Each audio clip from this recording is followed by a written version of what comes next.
Hello, everybody, and welcome. My name is Julie Mann. I am a professional network marketer, an actor, and I'm also an EFT practitioner. And today I'm really excited because I'm joined by Sherrie Cameron. Hi, Sherrie. Hello, hello. Sherrie is owner of Pathway to More. Now, I know, Sherrie, that you describe yourself as a certified financial educator and a money relationship master. Have you always had a good relationship with money personally? Oh my gosh, great question. No. The short answer is no. I actually would say that I didn't have, I guess I would say, a bad relationship with money, but being a financial advisor and educator is not something I ever anticipated that I would do. Um, but I would say I always was very, into the budgets and tracking my money and knowing what was going on. But I would say that I didn't have a great money mindset. I was always coming from a place of lack. The grew up around, the old sayings of money doesn't grow on trees, and, in a family that, both my parents sort of struggled financially. And so, that's what I saw. And so that's what I kind of anticipated through my life. So tell us then about your journey up until now, up to doing what you're doing. Yeah, sure. So for me, I actually would say I spent a lot of time really struggling with the concept of knowing that I wanted to um, do more, which is where the birth of the name of the company came from. Um, Wanting to help people to create more money, more opportunities, more results, more experiences. But even beyond that, it was that sort of deep longing for, I know I'm destined to do more. I know I'm wanting to help people, but what is it? And I spent many years really, really um, challenged with that and really upset about going, someone said to me once, and I love the analogy. They said it's like sort of playing on a sports team, but being benched. And that's how I felt for a lot of my life, being, playing on that sports team, sitting on the bench going, let me in, coach, but not knowing even if the coach was to let me in, what position was I going to play? And so I labored with that a lot. And actually, it was when I spent a lot of years in corporate. Won't go into all that, but in the end of it, it was when I laid my head on my pillow at night. It was like, I need more of a sense of passion and purpose for what I do. And so that really bothered me. And I knew just my personality is like, whatever I do, I'm going to jump in and I'm going to, go at it wholeheartedly. But I wanted to make sure that I was really contributing and helping people. And it was through leaving the corporate world, coming from a six-figure job and the benefits, the bonus, the pension, and let's just say leaving the corporate world and not having that. It was sort of like, wow, I really need to look at my own finances. And I ended up finding a mentor who worked with me and took a very holistic approach. And once I sort of saw that, I thought, I've always loved taking things that are kind of maybe a bit of a mess or a bit of all over the place, bringing them together, streamlining, creating clarity. And I thought, wow, this is a path I'd really like to take and really support people with. And quote comes to mind that I heard years ago. I think it was by Zig Ziglar, who said, money isn't everything, but it's kind of right up there with oxygen and the gotta have it factor. Right. Yeah. And I thought, what more impactful way to support people? Because I really think that money is a barrier for people to living a life that they would love and living an authentic life. We sort of, when I reflect back and I go, what is it that I'm supposed to do? What blocked me a lot was like, oh, maybe this, maybe that, but oh, money. Like how how am I going to go to school and not have an income, or how am I going to? So I think that just sort of, goes bang. Nope, can't do that for people. And so I'm really passionate about saying, let's get your money in order. Let's get you that clarity, but let's also make sure that money is not the barrier that stops you from living a life that you love. So sorry, that's a long No, that's a perfect answer. So you talked a little bit about blocks and challenges. So in your whole life, Sherrie, what would you say is the biggest challenge you've ever had to face? Good question. I would really say that would be it. That was my biggest. I spent a lot of years in feeling stuck, a lot of years going, my husband's a singer, songwriter, producer. I think we talked a little bit about that.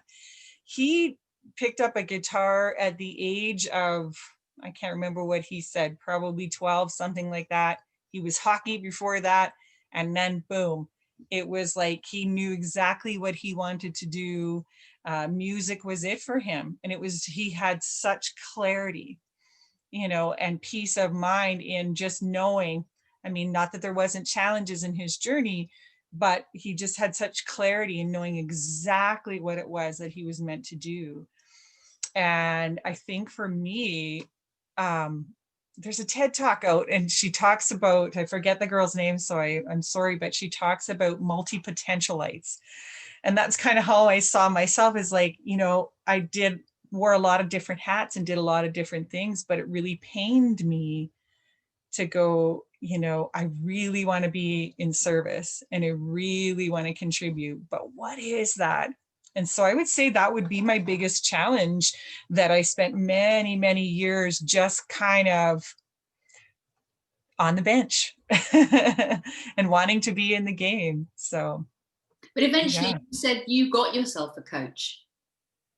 I did. I would say that, and I've had several coaches since, and that is something, I think you can look at people who maybe are doing what it is that you want to do, or have learned some of the things that you want to learn, and having a coach, for me, I always try to keep a coach, in my life, because for me, to feel inspired is so important to me. And I think a coach does that for you. And also, just really like what I'm saying I'm doing for people with their finances, it helps you to clear that clutter and get clarity. And, they give you the pathway, or help you along the pathway. So, and to stay your journey. So yeah, so important to me to have a coach. Yeah, Yeah. I agree. I think it's vital, but also you get that accountability, don't you? Someone's got your back. For sure. Someone's rooting for you, and you know you're not in it on your own. They've got a plan. They can see things that you can't see. Because when Oh, isn't we're in that it, true? aren't we? Yeah. Don't you find that, Julie? Like, it's that, I don't know, for me too, if I'm sort of working with somebody and it's like we have a discussion around, okay, so, here's what we're going to do next. It's like, I hate to come back and be like, yeah, I didn't do anything. Yeah. So that really fuels me, right? And it's like, when it's like, I can't go back to our next meeting and not have anything done.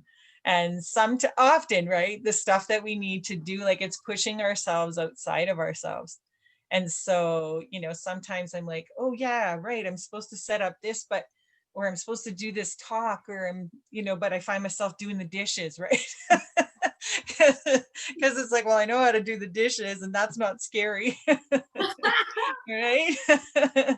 this other thing is kind of scary, but I've always been kind of jump off the cliff kind of a person too. I think you feel more alive when Definitely. you're pushing yourself to the edge a little bit, not too far. Literally off a cliff, but yeah. I know that you're regional manager of Autism Speaks Canada, aren't you? I was. Okay. So I'm not in. Go ahead. how did that come about? So you're not doing it now, but how did that come about when you were doing that? Oh yeah, sure. Well, for me, and remember, I was talking about wanting to find that passion purpose. So I actually spent a lot of time going, okay, I know that it's not corporate and I know that, I want to be in service. So I spent a lot of time volunteering, working with, numerous agencies. But I also had a son that was diagnosed with autism. And so for me, this was a great win-win, because it was like I was able to contribute and support a charity that was important to me. But as well, it, afforded me the opportunity to connect with people in the autism community and network with people in the autism community and be in the know, of what was coming and ways in which I could support my son. So it was a really great sort of win-win. And yeah, I think I spent probably 5 years with them. And it was a wonderful journey. I got to talk with so many different charities and organizations in my area that support the autism community. And it was really, really just really, really great work. It's a community that really needs a lot of support. And I really enjoyed helping in that space. Yeah. Brilliant. Tell us about the work that you do now, Sherrie. Yeah, sure. So really what I am passionate about doing is supporting women who, often we find ourselves wanting to support people that were in the same challenges that we found ourselves, right? And so I really want to support women who maybe don't know what it is that they want to do, and helping them to define that.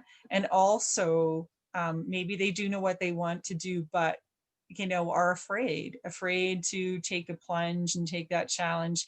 And I'm there to sort of help them with their mindset, help them to know that basically all they need is the belief inside them, and that anything is possible.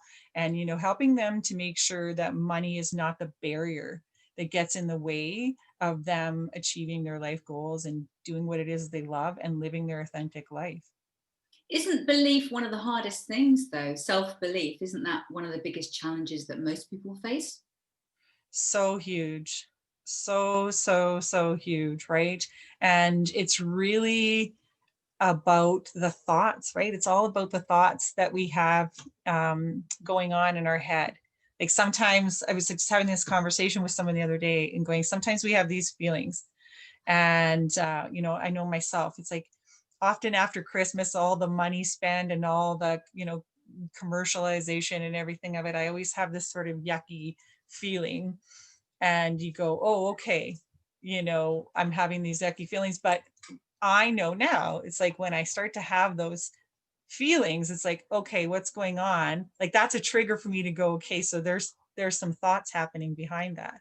It's what I'm thinking, right? But obviously, or sometimes that's like not at the forefront. Like we don't even realize that that's happening, because these are thoughts that are just playing over and over and over again, probably, from our childhood, so we're so used to them playing that we don't even recognize they're going on. So, that's, I think, the really big piece is attacking. And, Michael Singer, who wrote The Untethered Soul, I love that book. And it's really about becoming the watcher of your thoughts. Like you are not your thoughts, you are the watcher or the listener to your thoughts. And so it's, I think the better, and this is a work in progress for me too, but the better we become at becoming that watcher or the seer of our thoughts, the more we realize that no, they're not us. And we can let them pass through, or we can choose to say, thank you, but that's not a thought that I, believe in. We can choose that. And I just think that's so exciting to me. And that's the magnificent work that can change everything. Yeah. So, So yeah. it's so exciting, and it's, yeah, you're right. It's an ongoing journey for all of us, isn't it? Hmm. Why would you say, Sherrie, that our relationship with money is so important? Yeah, I think, again, because, money isn't everything, like I said, Zig Ziglar was saying, but it is up there with oxygen and the gotta have it factor. We do need to, I mean, this is this commodity that we need every day to live, to eat, to experience life. And so I think it's this sort of, extension of us, and it's in almost everything that we do. So it's, kind of like you know the food addict that, you still have to eat, right? This is something that we need to do to live. We need money to live. And so creating healthy habits around money and healthy beliefs around money is so important, because it's just something that we need and we have to use on a daily basis. And so, yeah, I think and it's just really an extension of us. It can make us, more of who we are. So who do we want to be? Right. I guess So I it's that fear for a lot of people that if they have money, they're going to turn into some sort of selfish person. But I guess if they're not selfish anyway, then why would that happen? right, exactly. And I love that example. It's like, yeah, what I'm saying, it makes you more of who you are. So if who you are is wanting to contribute back to community, and I don't even mean just, monetarily, but it affords you the ability to do that. The more money you have, then maybe the more time you have to contribute to things that you want to contribute to, or support the people that you want to support. And again, not have that worry of, where is it coming from? So it allows you to just be more of yourself. Yeah. I guess the So, more money we have, the more choices we have, don't we? We've got. absolutely.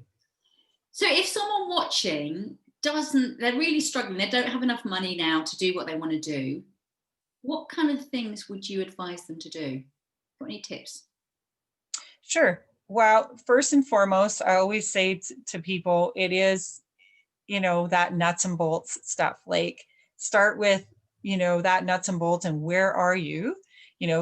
Connect with a great, more holistic financial advisor, can make sure that you have sort of that nuts and bolts, and, looking after the basics, having that in place, and having a plan, a great plan in place, knowing where you are, where you're going. Number two is, I would say to people, um, figure out and think about, what is your money for?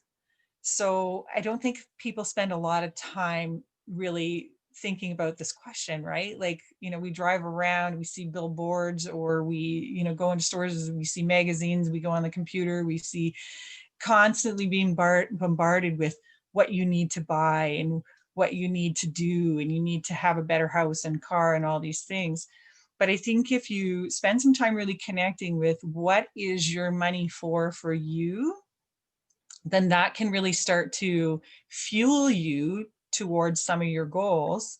And you can have clarity around saying, no to maybe some things, and being like, no, because that's not aligned with what I really want. Like, if you're living in a great big mansion, let's say, and it's costing you so much money every month to live there, but what you really value is experiences, then something's not aligned there. So you can start to look at it and going, am I living in alignment with what I really want and what my money is for? Like, for me, it's personal development. I want to make sure that I'm continually developing myself, so I can contribute back to, I love learning more, taking more courses. So again, I can sort of say no to something else if I'm going, but this is what my money is for, and this is really important to me.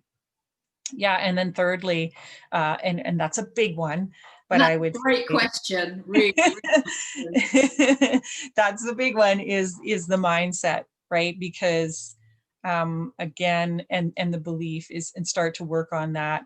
And I know that's a really big mountain sort of to think of, because our beliefs, as we said earlier, are everything. And if we can start to shift our beliefs and have faith in, what is not here yet, but that it, it can be here if we believe in ourselves and believe that it is possible for us. And it all starts, with, as I said, what we're thinking. So we start to pay a little bit of attention to, what am I thinking about? And understanding that those thoughts are not me, and I do have a choice. I love that. Yeah, because we always have faith in something, don't we? Have faith that we can, or we have faith that we can't. But either way, it's faith. It's just a choice as to which. Yeah. So how can people find out more about you, Sherrie? Yeah, sure. They can go to my Facebook page at The Pathway to More, or connect with me as well through I open to having a chat with anyone anytime over my email at Sherrie Cameron at thepathwaytomore.com. Brilliant. And of all the things that you've ever done in your life, what are you most proud of?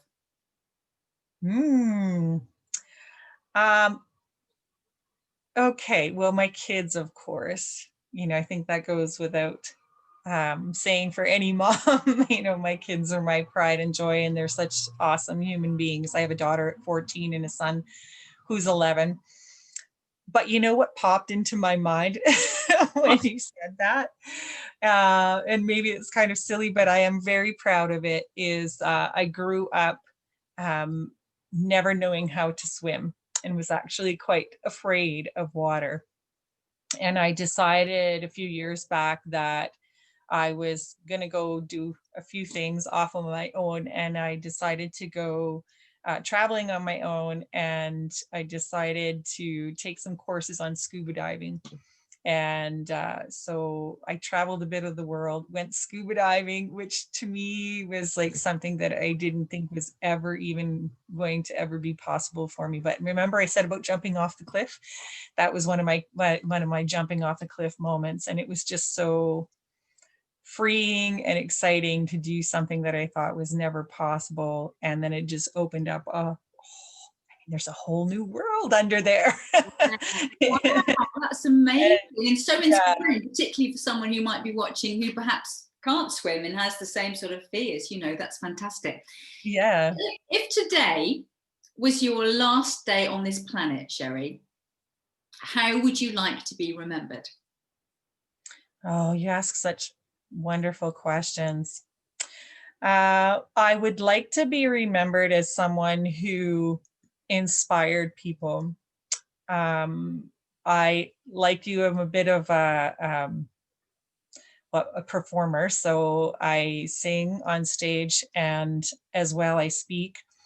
And as you can probably tell through this interview, I'm pretty passionate about helping people. So I would really love to be remembered as someone who could inspire people, not only from what I'm doing and being a model for them, but just inspiring and stirring up the excitement and the zest for life and the passion for whatever it is they may have inside them, to invoke that in them and inspire them to step up and be more of who they are.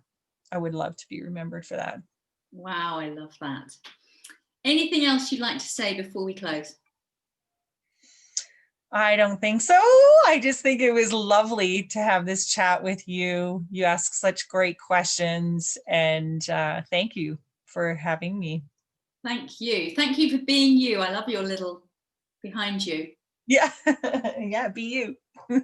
Sherrie Cameron, thank you so very much for being you and sharing yourself with us. Thank you so much. It was my pleasure.